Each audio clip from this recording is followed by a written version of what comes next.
Muy buenas tardes, muy buenas noches, siendo las 20 horas aquí en nuestro país. Estamos transmitiendo como lo hacemos todos los miércoles y no hemos cortado en el periodo de vacaciones desde el Gibelino, ¿no? Desde esta tradición perenne para y contra el mundo moderno, ¿no? Revuelta es lo que pedimos para con el mundo moderno. Les agradezco el acompañamiento que desde las redes están haciendo este canal. Les agradezco el acompañamiento en todo sentido, no solamente moral, sino también económico, con los aportes, con la compra de los libros. Ustedes saben que mis libros, mis 4 publicaciones actuales, están a disposición y cada vez que ustedes compran un libro, que sé que no son económicos, lo que hacen es contribuir, colaborar a la realización de este canal, que voy de a poco a incorporar tecnología y demás para seguir mejorando cada día más con esto que hacemos con mucho amor. Quiero contarles que el miércoles pasado, mientras transmitíamos, estábamos hablando sobre la entrega de la Cuenca del Plata con Horacio Tetamanti, haciendo el programa. Hice alguna referencia en mi nota editorial sobre el final del programa en torno a que no conforme,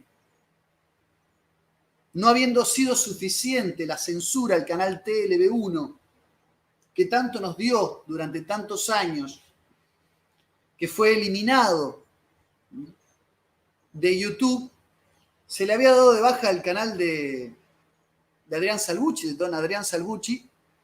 Yo hice un comentario así como al pasar preguntando ¿quién sigue? ¿Quién sigue? ¿Quién es el que sigue?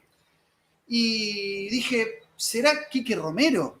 Y lo tiré por alguien que es cercano, tanto a Adrián, tanto a mí, a mi persona, y que sé que había tenido algunos problemas con la censura de algunos de sus videos, que hace ya 6 años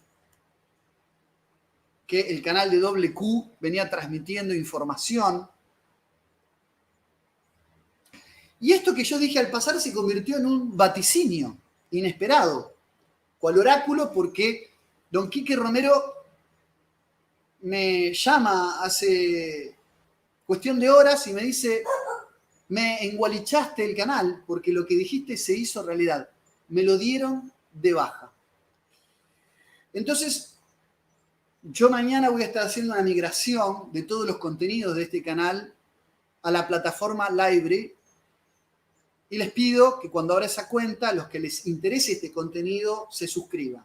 Después veremos qué pasa, si efectivamente Donald Trump, después del fraude electoral, abre una nueva red social con todas las distancias que tengo para tomar respecto de la figura de Donald Trump.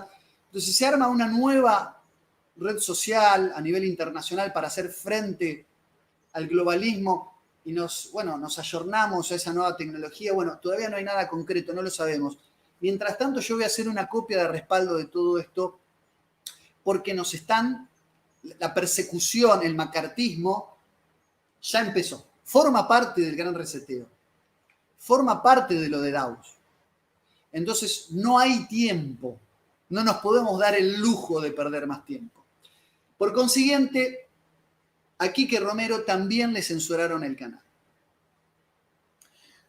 Hoy tengo la grata compañía de poder y la oportunidad de poder cruzar y atravesar la cordillera de los Andes, porque me acompaña un amigo y camarada chileno a quien respeto muchísimo, que es don Pedro Pablo Guzmán Pérez.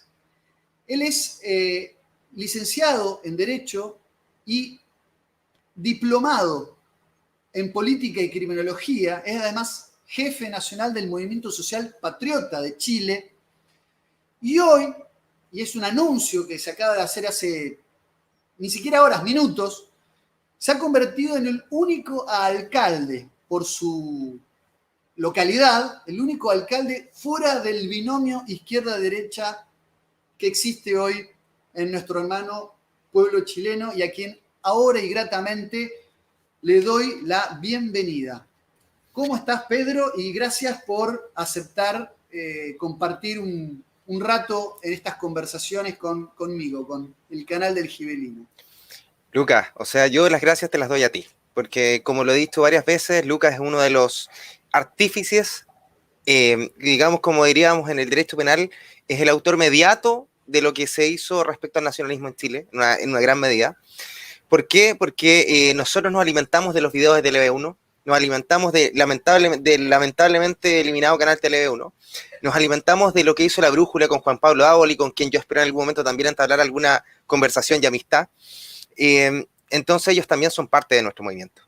Te agradezco, Lucas, y es cierto, como tú estabas comentando, soy en este momento el único candidato a alcalde independiente dentro del binomio izquierda y derecha, el único alcalde soberanista dispuesto a llevar adelante un proyecto social, nacional, con arraigo al pueblo, a la identidad nacional y a la cultura. Así que va a ser una tarea titánica. Obviamente nosotros no tenemos las dádivas del sistema, por tanto se nos hace mucho más difícil llevar adelante cualquier clase de lucha nacional, pero las luchas hay que pelearlas, independiente del resultado, inclusive independiente de si sabemos si eso nos puede costar la vida. Y aquí te doy el pie respecto al tema que nos toca hoy día, la política y el heroísmo. Gracias, Lucas, y muchas gracias y saludo a todos los que nos están viendo.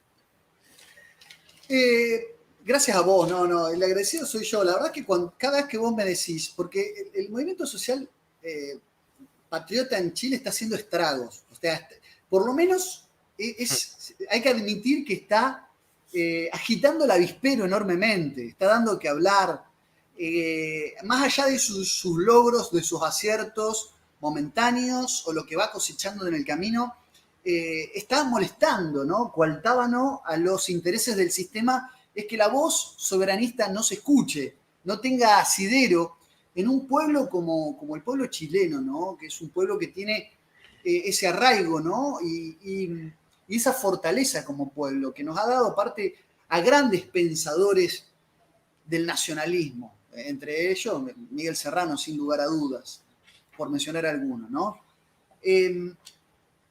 Ahora, ¿cómo es hacer política en Chile? Y después vamos a pasar al tema del heroísmo en la política, si es posible volver al verdadero espíritu guerrero en el arte de la política, en el arte de hacer política.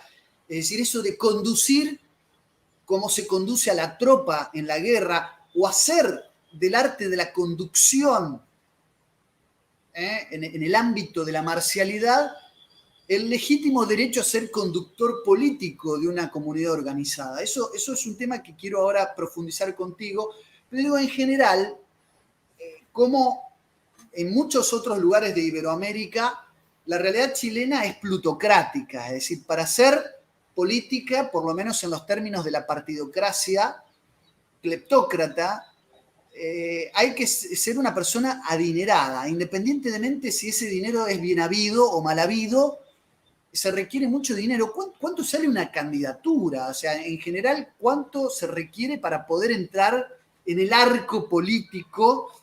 ¿Y cuáles son las dificultades que estás atravesando como candidato independiente?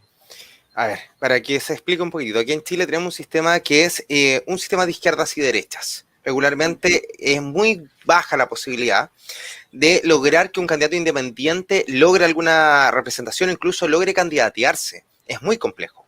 ¿Por qué es tan complejo? Porque mientras que los partidos políticos tienen toda clase de facilidades, inclusive son financiados por el Estado, el independiente no tiene ninguna facilidad, al punto, tiene solo dificultades. En el caso que tuvimos lo que llevamos adelante nosotros como movimiento, incluso te lo digo yo como candidato independiente, en este caso fue juntar firmas. Y esas firmas tienen que ver directamente con el porcentaje de gente que votó en la candidatura en las elecciones anteriores a diputados y senadores. No los voy a complicar con el tema, pero les digo todo, que lo mínimo para que un alcalde salga elegido independiente de la comuna son tener $80,000 en el bolsillo. Nosotros ese es el número para lograr hacer que la gente te conozca y lograr hacer que la gente vote por ti.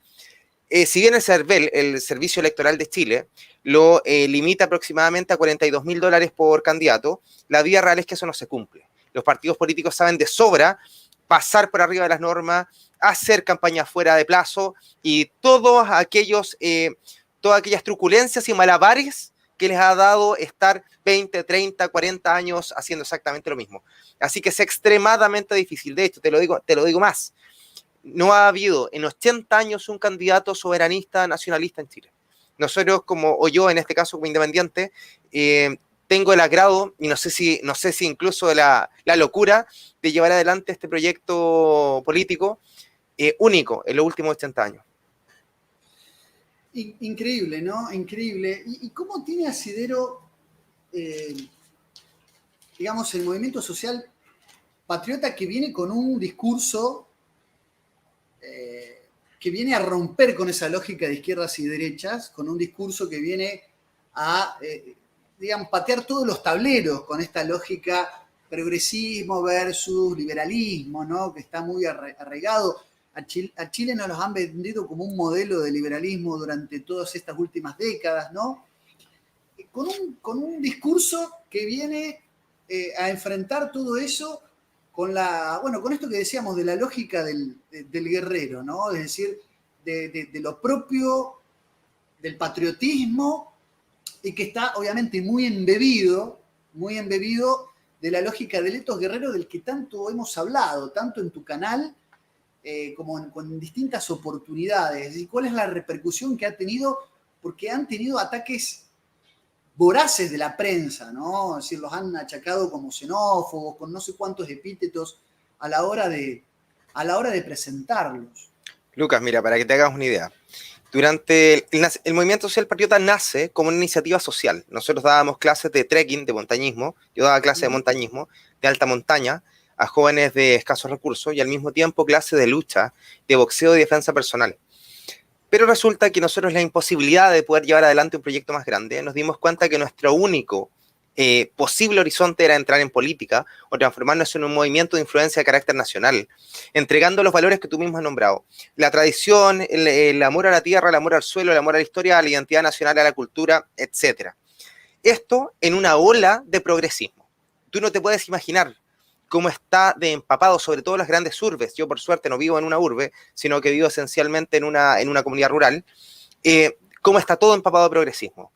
De hecho, nuestro salto a la fama, entre comillas, se hizo porque nosotros fuimos el primer grupo en hacer calle, además de los grupos de izquierda progresista, porque, ojo, de izquierda marxista no tienen nada, son totalmente progresistas. Uh-huh. Lo único es que logramos hacer esa batalla callejera. Empezamos a pegar afiches, empezamos a hacer manifestaciones, empezamos a organizar protestas y otras cosas por el estilo. Y esto fue tomando fuerza. El grave problema es que incluso se nos imputaron delitos que nunca hemos cometido, al punto que yo, en mi persona, hemos tenido que ganar 3 querellas en contra nuestra, incluidos los grupos del Partido Comunista más extremo en Chile y los grupos de la derecha más radical, todos querellados en contra nuestra. Y hemos ganado cada una de las batallas jurídicas. Y ha sido, la verdad, una lucha, pero brutal. En algún momento incluso se transformó en una lucha callejera, cuando nos enfrentamos, lamentablemente, porque se nos ocurrió marchar por la familia y contra el aborto, pecado mortal en los tiempos del progresismo mamónico, tuvimos una pelea incluso en la calle, cosa que incluso le costó agresiones físicas hacia nuestra gente. Nos atacaron grupos anarquistas con Molotov, nos atacaron grupos antifascistas y por supuesto nosotros salimos airosos y victoriosos siempre. Pero, por supuesto, los malos para la prensa, los que hemos actuado mal, los que hemos sido los satánicos, neonazis, xenofóbicos, somos nosotros. Pero lo bueno, lo agradable de todo esto es que logró abrir una brecha. Y esta brecha cada vez se hace más grande. Porque la gente, a pesar de que uno crea que ellos están comprando todo este discurso extranjerizante y globalitario, no lo hace. No lo hace. Porque en su interior la gente sigue muy sana.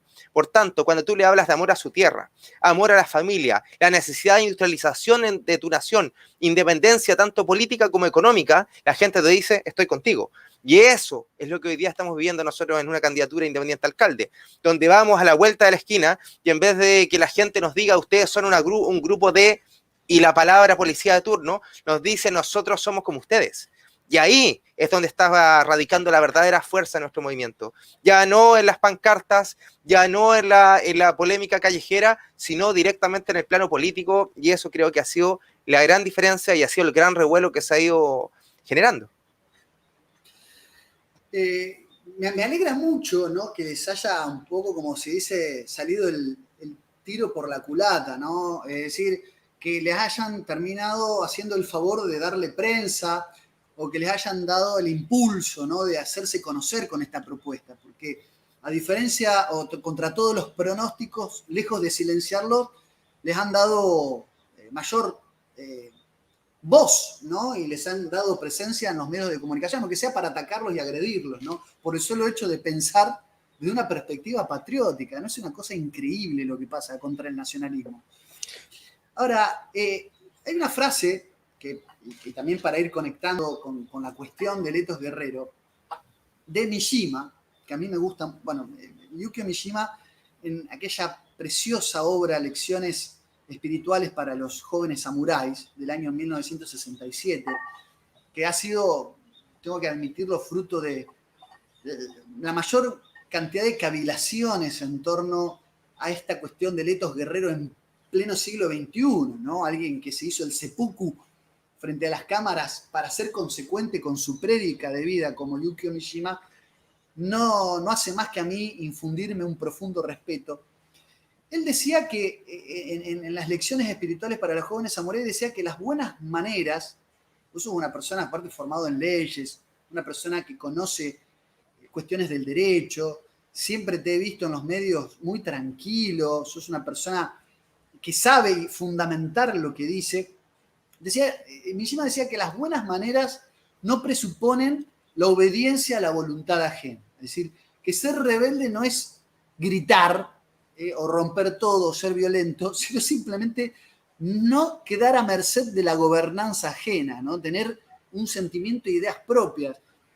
Y el movimiento social patriota está siendo realmente en ese sentido una voz disonante, pero sumamente interesante para el pueblo chileno. A mí me llena de orgullo lo que me decís. Yo siempre parto de la idea de que es una exageración, de que te inspiraste mirando La Brújula y los programas sobre Letos Guerrero, pero lo que está generando en Chile es un poco eso, ¿no? Es generar esa voz disonante, tranquila, respetuosa, pero diciendo las verdades que son políticamente incorrectas. Y solo por eso se han convertido en blanco de todos los ataques de la prensa, ¿no? Mira, hay un libro que, hablando de Japón y de Mishima, hay un libro que se llama El alma del Japón, de Ignacio Nitobe. Y en Nitobe. En este libro, hermoso. Es maravilloso. Por favor, les pido a la gente que nos está escuchando, nos está viendo, por favor, búsquelo y léalo. Deja extremadamente claro. Nitobe es descendiente de familias samuráis, ¿no? Él tiene ascendencia samurái, ¿no? Él deja extremadamente claro que el verdadero samurái, porque ojo, el samurái lo tomamos como el arquetipo del guerrero, no como el samurái en sí mismo, como un personaje histórico acotado al Japón. Representa la capacidad de vivir y de morir sobre sí mismo, controlado sobre sí mismo.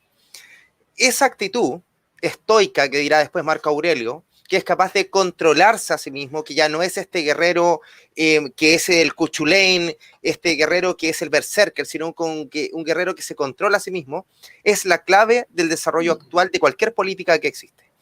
Porque el enemigo, y cuando hablo del enemigo, lo hablo en el sentido de Carl Smith, que es distinto a tus ideas, a tu forma de enfrentar el universo, siempre va a buscar que tú salgas de tus cabales. Siempre.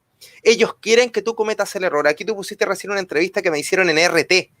En RT pusieron a una chica que lo único que hacía era intentar asusarme. De hecho, afuera del set me insultó, buscando que al momento de la entrevista yo estuviera alterado. Pero justamente todo este estoicismo, el cual nosotros hemos estudiado en libros, tiene que tener una aplicación práctica. Y esa aplicación práctica es que tienes que transformar al momento, y este es un consejo para todos aquellos que quieran liderar un movimiento, quieren llevar adelante un proyecto nacionalista en cualquier parte del mundo, incluso en Chile o en Argentina. Siempre la clave está en el control de sí mismos. No tomes decisiones de manera apresurada. Contrólate en lo que vas a decir, porque es mejor a veces callar que hablar sin saber. Y justamente el efecto es extremadamente positivo con el paso del tiempo. Debo decir con orgullo que el movimiento social patriota es el único movimiento que no ha tenido tropiezos dentro de su desarrollo ideológico. ¿Por qué? Antes de lo que ustedes deben conocer como el estallido social en Chile, había más movimientos nacionalistas. Pero estos movimientos nacionalistas cayeron en la desesperación. en la desesperación tal que incluso se deshicieron para unirse a grupos de liberales. El resultado fue un desastre. Y el movimiento social patriota hoy se erige como el único movimiento realmente nacionalista de tercera posición frente al liberalismo político y al liberalismo económico. Así que eso ha sido simplemente no por tomar las decisiones correctas, sino por no tomar decisiones malas e idiotas. Y ahí está, ahí radica esta línea y ahí entramos en este proceso que es el desarrollar una política de carácter estoico y guerrera, que no se trata de salir con la espada a cortar cabezas, sino la capacidad de controlarte a ti mismo. Solo puedes ser despiadado con otros cuando tú eres despiadado contigo mismo. Y la primera lección, eso lo decía Nietzsche, la primera lección que nosotros llevamos a nuestros militantes, a la gente que se está formando para liderar, es justamente esa. Usted debe estar sentado sobre sí mismo. Usted es el centro de la montaña. Pase lo que pase, no se mueva. Manténgase en tranquilidad absoluta. Increíble. Y la verdad es que me enorgullece escucharte decirlo. Mishima tiene otra frase en esas mismas lecciones que dice, ¿queréis, se queja, ¿no? Y le pregunta a los jóvenes, ¿queréis tanto la vida como para sacrificar la existencia del espíritu? Es decir, es como que para él no era negociable, ¿no? La inmortalidad del espíritu respecto de esta vida, se refería a esta vida, querer la vida terrena, la vida biológica, ¿no? Él creía que había un más allá y eso lo impulsó a hacer la revolución simbólica, la revolución cultural que generó desde la literatura ese romanticismo que tenía la pluma de Mishima. Luca, es que disculpa que te interrumpa, un pequeño detallito. Sí. Yo te puedo agregar algo, ¿eh? Ni siquiera importa si hay un más allá, porque nosotros creemos que sí, pero si no lo hubiese, tenemos que actuar de la manera correcta de todos modos. Da exactamente lo mismo, porque no hacemos lo que hacemos hoy día por un premio, lo hacemos por convicción interna y por convicción personal, porque nuestros ideales y nuestros actos se condicen en una sola acción. El guerrero no debe tener jamás dobleces. No existe un guerrero en la casa y un guerrero en la calle. No existe el guerrero de Facebook y el guerrero y una persona distinta cuando está fuera de la casa. Siempre existe coherencia en la propia existencia. Por ende, no actuamos por buscar el Valhalla ni los campos de Eliseo. Buscamos luchar para entregarle un futuro mejor en esta democracia chestertoniana que buscamos, que es el lazo irrompible entre aquellos que estuvieron y aquellos que estarán. Nosotros somos ese nexo y por eso vamos a luchar y a vencer, y a morir si fuese necesario, porque la muerte es un hermoso corolario para una buena vida. Qué hermoso, qué hermoso, qué hermoso, qué hermosas tus palabras.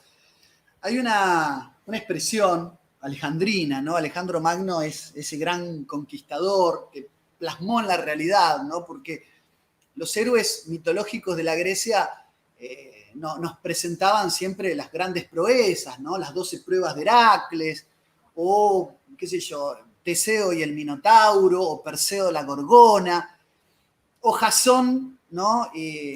Enfrentándose a todas las calamidades del alta mar. Pero Alejandro Magno es el que puso el espíritu de guerrero en la arena histórica, ¿no? En la arena real, ¿no? Dijo, bueno, quiero conquistar Oriente. Es el conquistador de Persépolis, del imperio persa, del imperio de Darío, montado en su caballo bucéfalo, acompañado de sus grandes guerreros, el general Parmenión, Hefestión, ¿no? Su amigo fiel.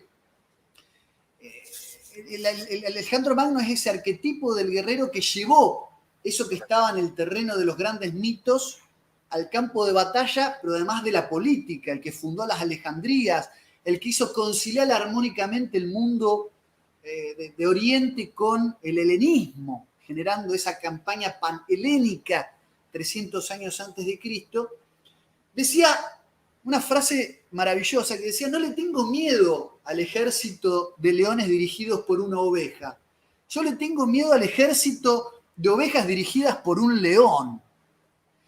Y en esta verdad alejandrina está el hecho de la conducción militar, del espíritu marcial y la conducción política, que no tienen que ser cosas divorciadas. Me gustaría que retomemos ese punto que hablábamos antes de empezar el vivo acerca de Julio César y de que el verdadero conductor de la política tenía que ser un conductor guerrero, alguien que esté, digamos, presente también en la arena política, sea un reflejo de la arena de la batalla, ¿no? Algo que es muy propio de Clausewitz. Me gustaría reafirmar esas ideas que con tan buena pedagogía me contabas antes de empezar. A ver, para que la gente estábamos conversando antes de esto con Lucas, porque yo le estaba comentando que regularmente yo le cuento cuentos a mis hijos. Tengo 2 hijas grandes, o sea, grande, una de 5, una de 6 y una de 3 años, y le estaba contando la historia de Julio César. Y obviamente se les cuento de la manera más pedagógica posible y trato de explicarles cómo funciona el mundo y otras cosas por el estilo. Y entre esas historias recordé un episodio de Julio César que es muy interesante. Recordemos que Julio César tuvo problemas en su vida, más que todo de carácter familiar, donde él tiene que arrancar, entre comillas, y se va al ejército, a hacer carrera como soldado, como militar. Ojo, cuando digo militar en el sentido de uno entre miles, y no de soldado de aquellos que reciben un sueldo, sino de aquellos que están dispuestos a dar su vida y porque son especiales. Y este hombre vuelve, entiéndase, a los 23 años con el intento, ya con un nombre a espaldas, por haber sido un verdadero comandante y un verdadero guerrero. Y se convierte en abogado, lleva adelante un proyecto de vida bastante decente y en esta mezcla porque para los romanos solamente podía llevar adelante un puesto público aquel que había mostrado su capacidad de entrega por Roma, en este caso su poner su vida en riesgo por los romanos. Él se va a las Hispanias y en este momento él ve una vieja estatua que está roída por el tiempo ya, pero sigue estando estoica en el puesto que le corresponde. Y esa estatua es de Alejandro Magno. Y al ver a la estatua de Alejandro Magno, él ya tenía 33 años, dice, a esta edad, a mi edad, Alejandro Magno ya lo había conquistado todo. Yo no he hecho nada con mi vida. Y Julio César decide entregar su vida por Roma y por los romanos. Algunos dirán que no es más que una ambición personal, pero no lo es. Porque en aquel momento, al igual que como somos herederos después de este imperio romano, que se transforma después en las Hispanias y en el imperio español, la fama a la cual uno se debía acercar era por la entrega total de tu vida a una labor y a un servicio. Y eso es lo que hace Julio César. Hoy en día no existen los Julio César. Por eso Julio César obtiene una apoteosis, pasa de ser un humano a ser un dios al momento de morir. Porque fue tal su entrega, su capacidad por entregar a los demás, que el pueblo lo reconoce como tal. En Chile nosotros tenemos muchos ejemplos y ustedes también. Yo soy un admirador de Juan Manuel de Rosas, en el caso de ustedes, que son gente, personajes especiales, el doctor Francia, Rosas y Diego Portales, los 3 juntos en la misma época, gente que es capaz de entregarse por otro incluso a riesgo de los demás. Y es justamente lo que hoy en día se pierde, lo que ya no existe. Ese rey guerrero como Leonidas de Esparta, que es capaz de ponerse en las puertas calientes de las Termópilas para entregar su vida por otros, incluso por otros helenos, que ni siquiera eran espartanos. Porque hoy en día yo me pregunto si Cristina Fernández o Sebastián Piñera o cualquiera de los otros personajes que tenemos de la Rúa o Menem serían capaces de entregar su vida por los argentinos o por los chilenos según corresponda. ¿Serían ellos capaces de entregar todos los beneficios y las dádivas que le ha dado el sistema para poder darse por los demás? Y esa es la gran pregunta. Y yo creo que la respuesta hoy en día es sí y no. ¿Puede la política conciliarse con el heroísmo? Sí, pero no esa política. No la política del liberalismo, del sistema neoliberal en nuestro caso, que lo único que busca es el beneficio económico y personal de unos pocos. ¿Va a volver la vieja política? Sí, porque todo regresa, todo está en este eterno retorno. Y cuando llegue la gente lo va a reconocer, porque ese espíritu heroico, ese estoicismo guerrero, va a provocar admiración frente a los corruptos y frente a aquellos que han pisoteado la ley. Y creo que ese es el gran viaje que nosotros tenemos que llevar adelante. Tanto tú como yo y compañía, entiéndase todos aquellos que queremos entregar este mensaje totalmente nacional revolucionario revolucionario soberanista, es el que tenemos que tener la capacidad de transpolar, porque nuestro gran poder es el poder del alquimista, de traspasar este plomo, este material sin valor a este oro alquímico. Y ese es el viaje de todos nosotros. Y usted que lo está escuchando, la gente que nos sigue, tiene que seguir ese camino si está dispuesta a esto, porque así el mundo va a cambiar y volveremos a ese momento maravilloso de la humanidad, pero con el trabajo nuestro. Una nueva edad de los héroes, ¿no? Exacto. Tenemos que buscar eso. Hay un proverbio vikingo muy interesante que decía, es mejor mantenerse peleando, porque si corres solo morirás cansado, ¿no? Es muy de Letos Guerrero, es decir, en realidad el que huye, en todo caso, va a morir, pero encima va a morir cansado, más vale morir peleando, porque en el fondo lo que está, y en la lógica del bullido está esta idea del fudoshin, de la impasibilidad. Vos hablabas de que te insultaron en un programa para provocarte, ¿no? Y el verdadero guerrero lo que cultiva es la victoria sobre sí mismo, lo que cultiva es ese temple, esa impasibilidad, de mantenerse impertérrito ante la adversidad, incluso de la adversidad de la muerte, ¿no? Y esto es lo que necesitamos, ¿no? Recuperar ese espíritu en una nueva clase, una aristocracia política que tenga sentido de la marcialidad. Uno no está diciendo con esto de que, digamos, si no sabés blandir no sé, un sable corvo, o si no nunca mantuviste un gladius y un broquel, no podés participar de política. Se refiere a que el que realmente mostró su valentía era digno de conducir a los demás. Es decir, acá hay también una suerte de dicho popular que dice en la cancha se ven los pingos. Aquel que había demostrado destreza en la guerra, haberse realmente morfado al enemigo en batalla, era después merecedor de los atributos de respeto que le permitían ser una voz escuchada y por lo tanto un eje de decisión para la comunidad tribal para la cual había servido defendiéndola. Había como una lógica natural en que el que conducía era aquel que había mostrado su destreza. Hoy la lógica partidocrática de las democracias modernas y melifluas lo que generan es todo lo contrario, ¿no? Que haya una suerte de calecita política entre tipos que nunca padecieron la necesidad que dicen poder resolver, que pretenden decir que dan respuestas, es decir, hoy nos gobiernan los sofistas, ¿no? Todo lo contrario a lo que pretendía Platón y el mismo Aristóteles, ¿no? Mientras me quede algo por hacer, no habré hecho nada, decía Julio César. Mientras me quede algo por hacer, no habré hecho nada. Y tenemos que volver a esa conducción, ¿no? A ese cesarismo, si se quiere.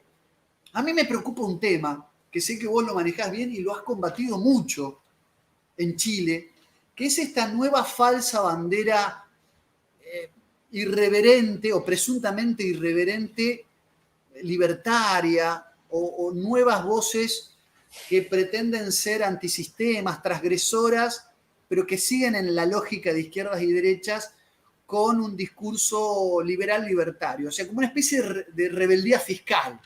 Lo que hay que liberar, hay que emancipar el bolsillo del fisco voraz. Pero en realidad tienen poco de estos guerreros.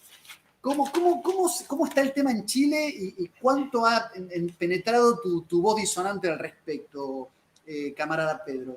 A ver, yo creo que aquí en Chile probablemente el liberalismo, por suerte, libertarianismo, para ser más exacto, para que no me reten después los libertarios. Sí, no, el libertarianismo, claro, porque además una cantidad de palabras inventadas, ojo, sacadas de contexto y utilizadas a su favor por lo demás. Esto es este libertarianismo. Por suerte nosotros no tenemos un personaje tan nefasto como Milei. Por suerte, ¿ya? Tenemos la suerte de que eso no ha acontecido y que los personajes que son abiertamente libertarios sufren de una vaguedad intelectual y de una flojera intelectual tan grande que no podrían convencer, y como no pueden convencer por la forma, como lo hace Milei, mucho menos lo pueden hacer por el intelecto.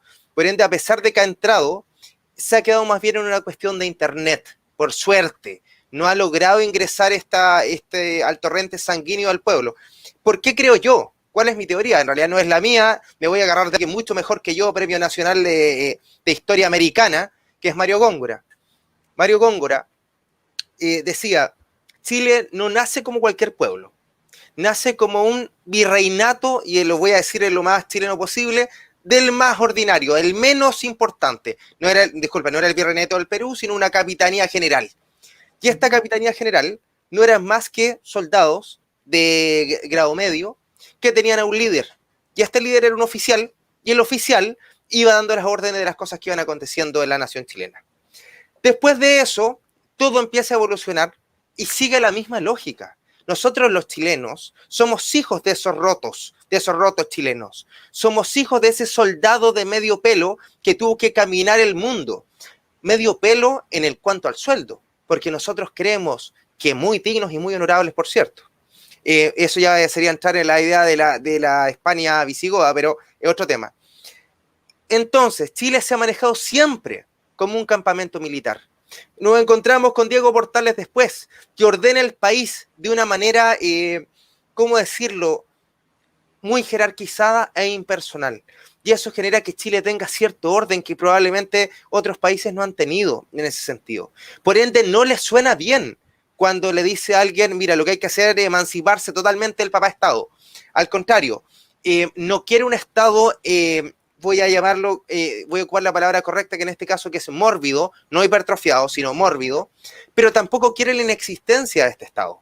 Cuando aparece alguien que quiere este Estado pseudominárquico y le hace dos preguntas, ya sea en televisión, en YouTube u otra cosa por el estilo, y el argumento se cae rápidamente, el chileno vuelve en sí mismo y dice, en realidad tienen razón, estos locos están hablando cuestiones que no entienden, y rápidamente empieza esta migración a la idea nacionalista, soberanista.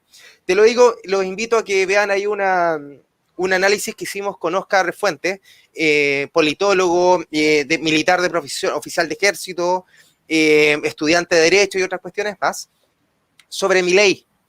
Por supuesto, llegó todo el ejército de millennial de 15 años a intentar acallarnos. Pero cuando ustedes ven el video se dan cuenta de la inconsistencia de este discurso. Una inconsistencia total, plena y completa.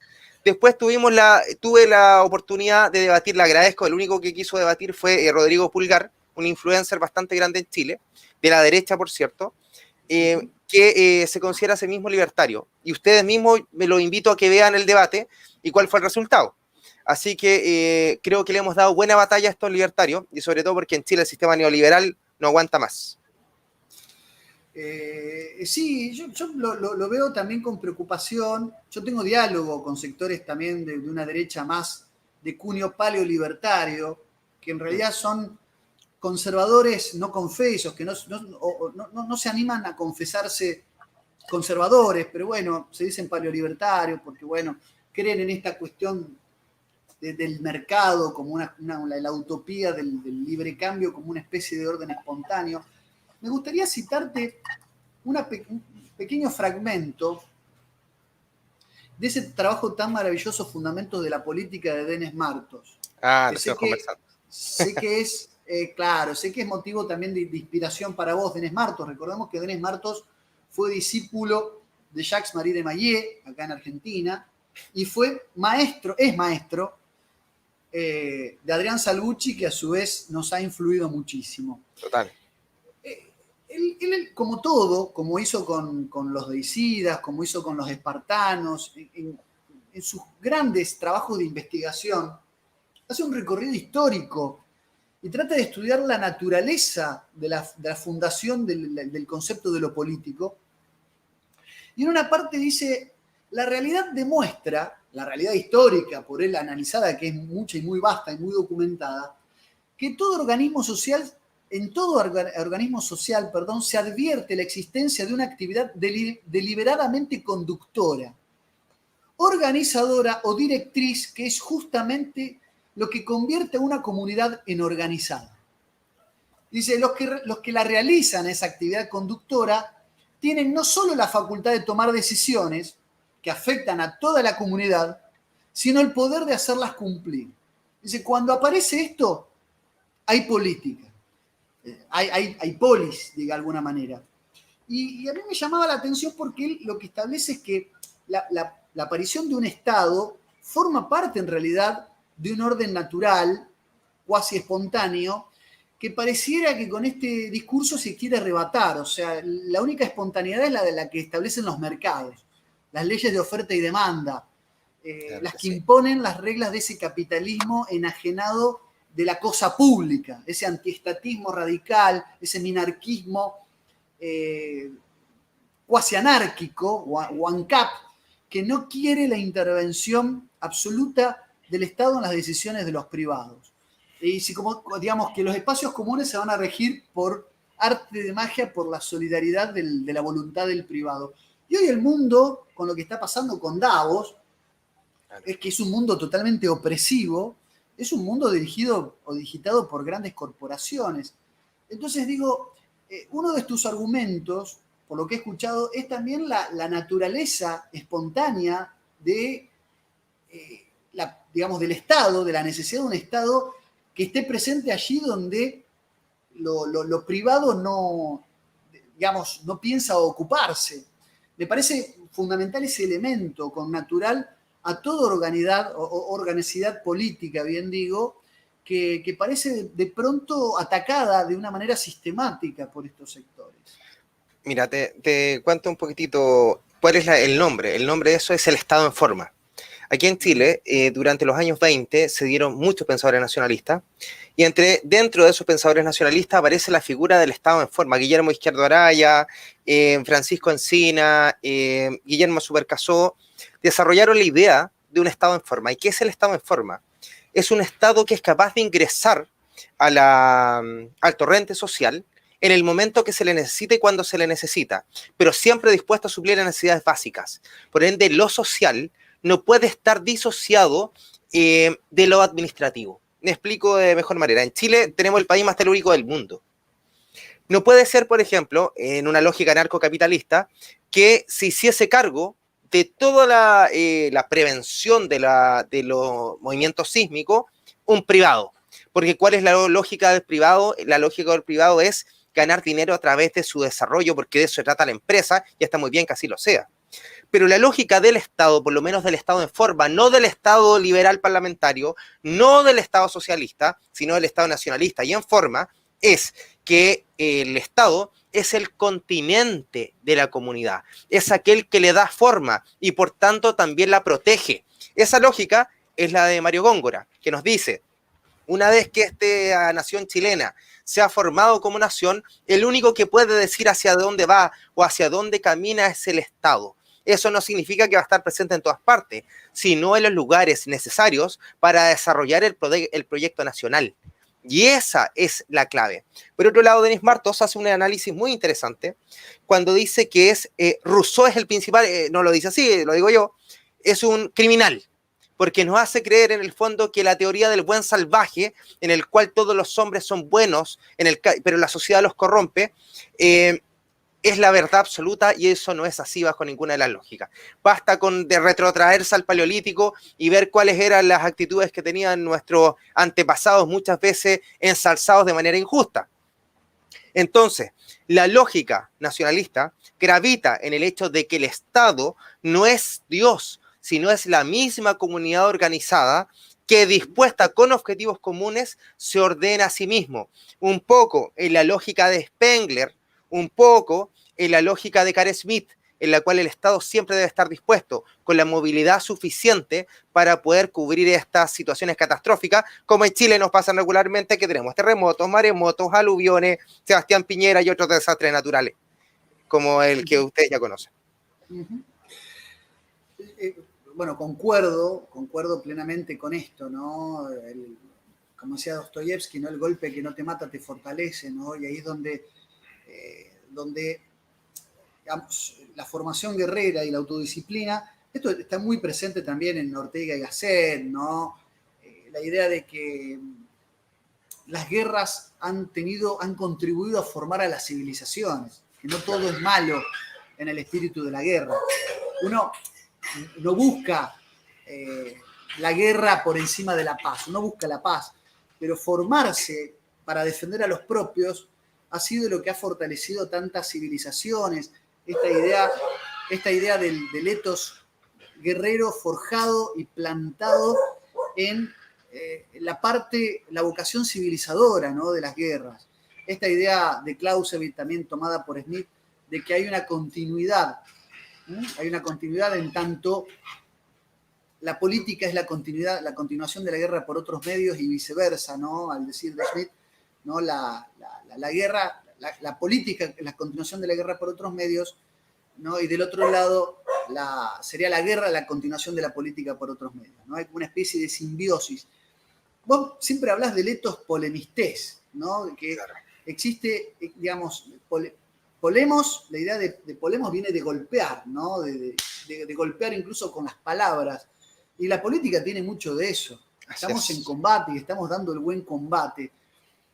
¿Cuál figurás que son los desafíos, ¿no? Para este movimiento social patriota que se está gestando y que se está generando en Chile, que está dando mucho para hablar? De caras a futuro, ¿cuál es tu prognosis de lo que se viene y cuáles son los principales desafíos que tienen, en el año electoral que estamos viviendo y que crees que se van a presentar, ¿no? En un futuro de corto y mediano plazo?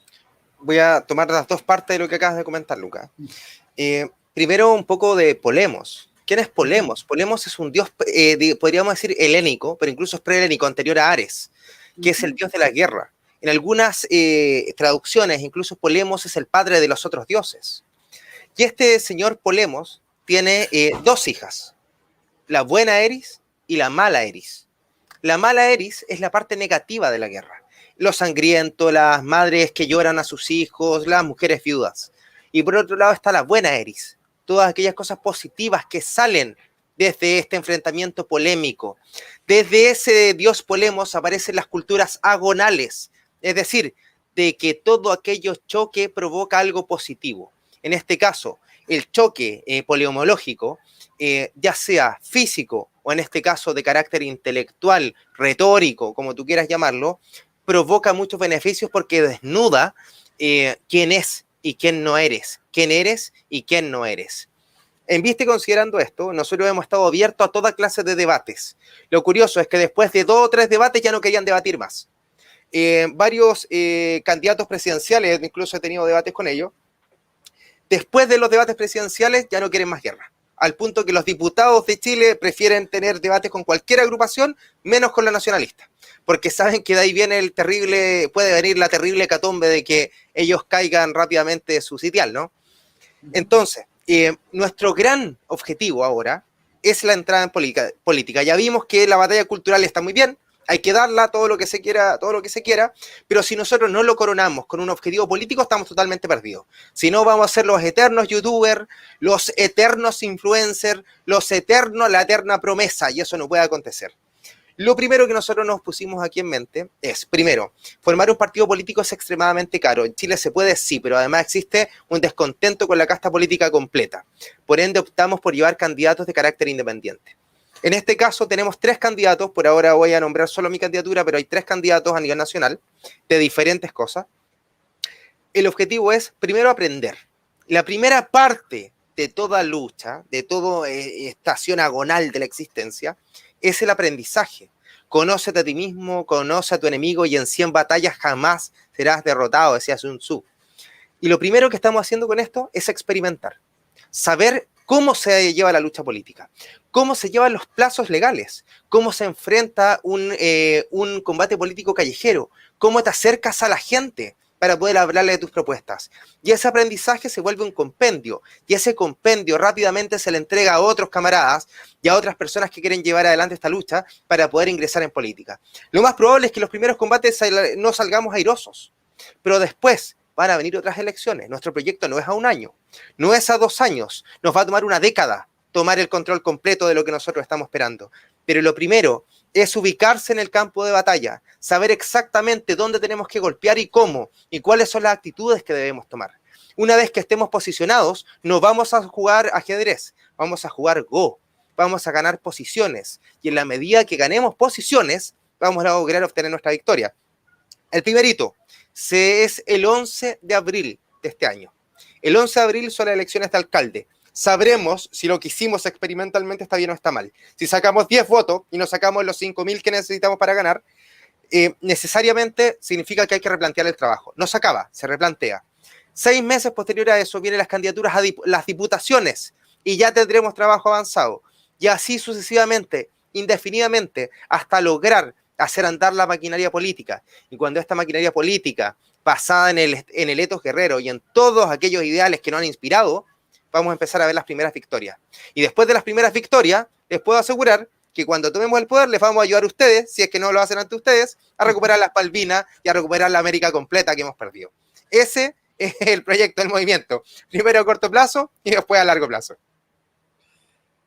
A ver, yo te escucho hablar y lo único que pido para mis mientes y en mi interior es ojalá estén los patriotas argentinos tomando nota de todo lo que dice Pedro y a ver si se prestan a la acción y a patriotas argentinos y tantos otros aspirantes a youtuber que empiecen a entender cómo esto, pero la verdad es que el itinerario es clarísimo y ese realmente es lo que hay que hacer. Así que primero te felicito y espero que los patriotas argentinos tomen nota y tratemos de imitar un poco esta actitud, este talante, este temple a la hora de encarar la discusión y debate político, porque sí, acá hay muchos foros de discusión, hay mucho intelectualismo vacuo, hay mucho análisis y mucho youtuber, pero falta llevar eso a la acción. Y el plano de este ethos polemistes está en la acción, ¿no? En la acción concreta. Entonces, bueno, tenemos que... Hay mucho nacionalismo de campanario y tenemos que empezar a llevar adelante una propuesta política. Así que Lucas, te agradezco. Sí. te interrumpo un segundito. No es fácil, porque tienes que estar No, dispuesto no, no. a sacrificar tu vida y la de tu familia. Sí, esa es la realidad. Esos son los hechos de la causa. Si usted está dispuesto a liderar, porque aquí hay gente que incluso se cree encarnación de no sé qué tontera, si usted está dispuesto a hacer eso, tiene que estar dispuesto a hacer todo lo otro también. Si usted está dispuesto y quiere llevar adelante su proyecto nacional o cualquier cosa que quiere en la vida, tiene que estar dispuesto a entregarse por completo. Si usted no está dispuesto a la entrega total, no haga nada. Ni siquiera abra un canal de YouTube. No lo haga, porque obviamente eso va a tener un efecto y ese efecto tiene que perdurar en las demás personas. El principal consejo que te voy a dar, Lucas, mira, imagínate la patudez mía yo dándote un consejo para iniciar cuestiones, siendo que tú eres aquel que nos ha hackeado a nosotros. Creer en uno mismo. Y cuando digo uno mismo, creer en tu grupo y en tu círculo doctrinal. Porque van a llegar de todas partes las sirenas a ofrecerte toda clase de dádivas, pero como Ulises, hay que amarrarse al mástil. Se amarra Ulises, puede aguantarlo, pero la tripulación hay que amarrarla al mástil y no dejarse arrastrar por las sirenas, porque lo que van a hacer es hundirte al fondo del mar junto con ellas. Y eso no lo tienes que permitir, porque solamente aquellos que están viendo el panorama completo son los que pueden llevar adelante el proyecto nacionalista y soberano, porque esto se hace no solamente de la buena intención, se hace a través de la doctrina, el idealismo y el etos guerrero. Si no está esa tripleta, no hay absolutamente nada para hacer. Así que lo que les voy a decir, sean puros, sean duros y sean seguros. Con estas tres cosas pueden llevar adelante lo que sea, incluso estando muertos, porque cuando ya no estén, van a haber otros que los van a seguir, porque su ejemplo es tan luminoso que van a ser un faro, van a ser la Guñelgue, van a ser la estrella de la mañana, que ustedes le van a hacer que el resto siga, para que nadie se pierda la noche oscura. Y ese es el verdadero proyecto nacional. No se trata de simples partidos políticos ni de ganar escaños, se trata de enseñarle a la gente cómo se puede enfrentar el mundo, cómo vamos a vivir, cómo vamos a morir y cómo se va a desarrollar la existencia de nuestro pueblo de manera comunitaria. Esa es la gran clave y esa es nuestra gran lucha y la que vamos a llevar hasta el final. Bueno, si yo fuera chileno te votaría 2 veces, Pedro, eso está claro. Y muchos de mis compatriotas acá que te están escuchando también. Así que, hermanos chilenos, acá tienen a un cuadro y espero que se despierten. O sea, Chile es una nación que a diferencia de nuestro país, o sea, digamos, de enormes dimensiones heterogéneas, federales y demás, es un país que tiene esa posibilidad, ¿no? De alinearse todavía. Nosotros acá tenemos una realidad unos contrastes tan grandes en lo que es la capital, ¿no? Y el interior del país, lo que es el extremo sur de la Argentina y el norte. Pero ustedes en Chile todavía pueden llegar a darse cuenta de manera un poco más acorde a su realidad qué es lo que conviene. Creo que hay todavía un sentimiento patriótico muy arraigado, que acá también por años de ataques se ha difuminado un poco más. Desde luego que te votaría 2 veces. Me gustaría cerrar con alguna reflexión final, no sin antes decirte que te deseo el mejor de los éxitos, porque suerte, los guerreros no necesitan ni creen en la suerte. El mejor de los éxitos en esta campaña, y yo sé que lo que vos hacés trasciende la victoria política. Creo que hay un descrédito generalizado de la población de todos los países de Iberoamérica, de la clase política, como una clase prebendaria que busca ir a la política para ganar dinero, incluso muchos, y trabajar poco, una clase política transera, entreguista, que negocia pensando en su propio bolsillo, en su propio interés personal egoísta y no en el interés común del pueblo. Yo creo que los patriotas y los guerreros retomen esa senda de la aristocracia en la política es también para recuperar y reconciliar eso que hoy está fracturado, que es la confianza en la conducción verdadera, ¿no? Del líder conductor, más allá de la politiquería de café que podemos encontrar hoy sobreabundando en los capitolios, en los congresos, en las casas de gobierno, ¿no? Y en las alcaldías o intendencias. Entonces, a mí me parece que el mensaje que transmitís trasciende ampliamente una elección o una propuesta política electoralista. Y eso me parece fundamental y yo creo que con eso vas a conseguir la victoria, ¿no? La verdadera victoria. Así que bueno, las palabras finales son tuyas, Pedro, para ir cerrando en esta casi hora de transmisión que tenemos y agradecerte una vez más la compañía y la pedagogía a la hora de llamar y convocar a los patriotas para ir a la batalla. Muchas gracias, Luca. Antes que todo, agradecido de que me permita estar acá. Para mí, yo me siento cálido con este público, porque son camaradas, son gente como nosotros, o gente que a lo menos está buscando aprender respecto a toda nuestra cosmovisión, que por cierto, hace poquitos años nadie la pescaba. Hace 4 años no había nacionalismo en Chile. Prácticamente estaba muerto. Aquí nos enseñaron, gracias a los periodos de dictaduras neoliberales, y la extiendo desde Pinochet hasta el día de hoy, dictadura neoliberal, se eliminó la patria de por medio. Y el bien del individuo lo era todo y lo ha sido todo. Pero gracias a este despertar, porque hay algo que está cambiando a nivel mundial, yo no puedo quedar ajeno a los hechos cíclicos de los kalpas, los yugas y los mantaras, como dirían los hindú. Por tanto, somos parte de este cambio, que no quiero transformarme en un líder New Age, ni mucho menos, pero que puede darse en este contexto y en este momento. Por ende, nosotros tenemos que impulsarlo. Tú me comentas ahora el hecho de que Argentina es muy diversa. Chile también es extremadamente diverso y es difícil aunar criterios. Imagínate un país donde parte en el pleno desierto y termina en los hielos antárticos. O sea, pensemos lo difícil que es aunar los criterios así. Pero esa es la magia del conductor. La magia del conductor radica esencialmente en explicar a la gente que todos tienen exactamente el mismo destino.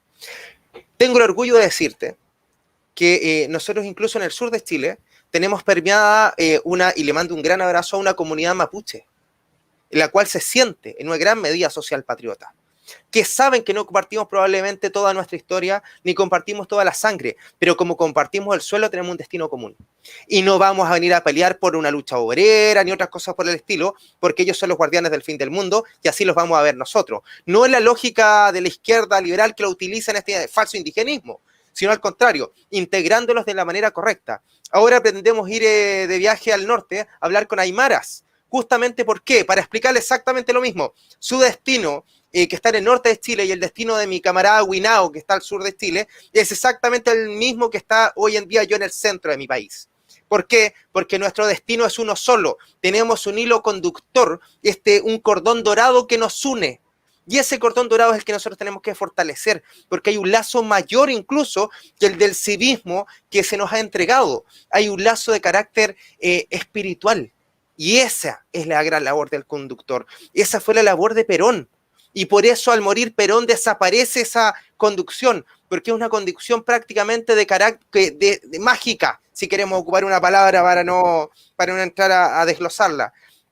Y cuando aparezcan estas palabras mágicas y este sortilegio que nos libere de este gran Dios mamónico liberal que nos gobierna, los pueblos se van a salvar y nos vamos a salvar todos juntos, porque incluso ustedes como argentinos comparten el mismo espacio territorial y lo vamos a hacer juntos. El día que nosotros tomemos el poder, Argentina también tiene que liberarse, porque es la única forma de hacerle frente a cualquier bloque geopolítico mundial. Y en el momento que Chile y Argentina trabajen juntos, créeme que el mundo va a cambiar completo, porque aquí van a ser una nueva civilización, ni siquiera de un par de nuevos países. Así que el viaje va a ser conjunto. Trabajen a su lado de la cordillera, porque nosotros lo vamos a hacer hasta el amargo final o hasta la dulce victoria. Y les puedo asegurar que va a ser una victoria, porque vamos a luchar hasta el final incansablemente. Pase lo que pase, sea como sea, en la vida o en la muerte. Así que, camaradas del otro lado de Argentina, esta es la gran lucha y esta es nuestra gran obra, este es nuestro combate heroico. Gracias, Pedro. La verdad es que hay una frase que decían los guerreros samurái en la batalla, que gritaban, ¿no? A viva voz, Shinu Kikai Omotomo, que significaba en japonés, buscando el momento propicio para morir, ¿no?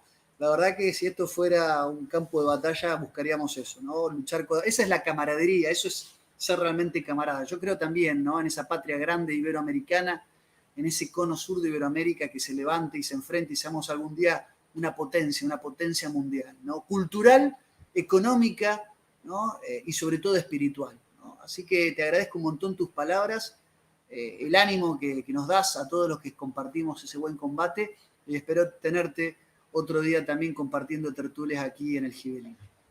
Gracias, camarada. Te mando un abrazo gigante.